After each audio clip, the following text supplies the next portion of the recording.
Hello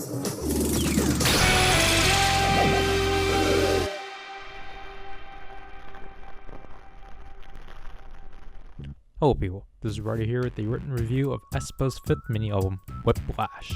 Just like with their first album, Armageddon's limited version, the CD player version, Whiplash also has a limited version that coincided with the Beat, Speed, and SM mini versions. Taking a look at the packaging, it has the whip mixer front and back, in similar vein to the digital cover. Taking a look at the sides though, reveals to us which member version it is. Of course, there are 4 member versions of this release, so in the case of this review, we will be covering Ningning's version. Taking the plastic off and opening the box, we can remove the contents of the album out. First of all is the photo book, comprising of the Unbeatable Beat concept photos with all 4 members plus their newly updated eye designs, alongside the lyrics and the credits at the end. The photo book itself is slim and straight to the point, held down by 2 staples. As long as you're not rough with it, shouldn't fall apart.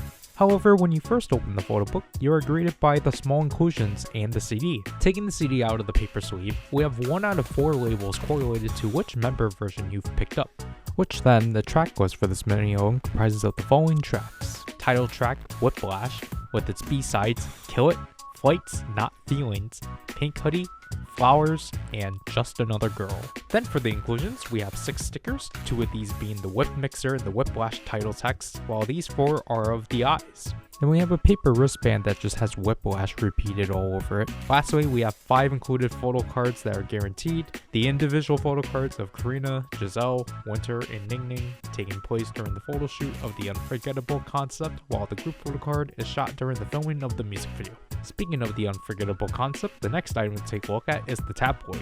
Similar to what was released during My World. For being newspaper adjacent, it's pretty interesting. It's kind of hard to page through, but it's nice nevertheless. Moving on, we have our poster, which is weirdly randomized between these 2 photos from Unbeatable Beat, to which then I just pulled this particular poster. Then lastly, the big selling point of this release of the album is the member-specific t-shirt. The front art of the t-shirt is the same one seen previously on these stickers, while the back of the shirt has the track list previously mentioned. And overall, the quality of the shirt is nice, it's soft and comfortable, especially for it being in 4XL or whatever these measurements are. Overall, this is a fine release. If this is the only version of Whiplash you pick up, it's definitely solid for sure, but if you already own the other versions of this album, it's definitely not necessary of a pickup, especially for its price of $50.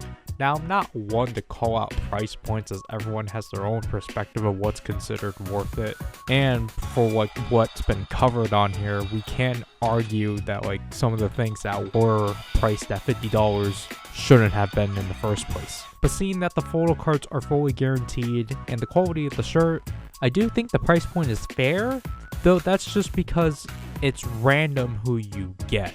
If you're actually trying to secure Karina and Winter, for example, their prices are horrible, but you're trying to secure Giselle and Ningning, their prices aren't too bad. So for the most part, you're mainly getting this either for the sake of collecting the photo cards or for obtaining the shirt. However, if you want to do some dirty work, you can go to Superbuy and find these shirts for less than what the official ones are actually for. Yeah, it'll take a while for them to actually come to you, but you will save a lot more.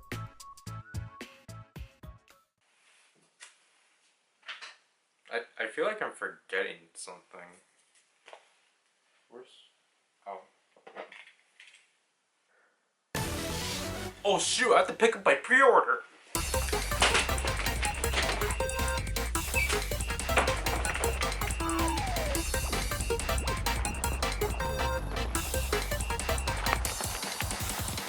Yeah, so it actually turned out I did not pre-order Dirty Work. I instead was scammed to buying the entirety of the abandoned Joann's 2 stores away from Barnes & Noble.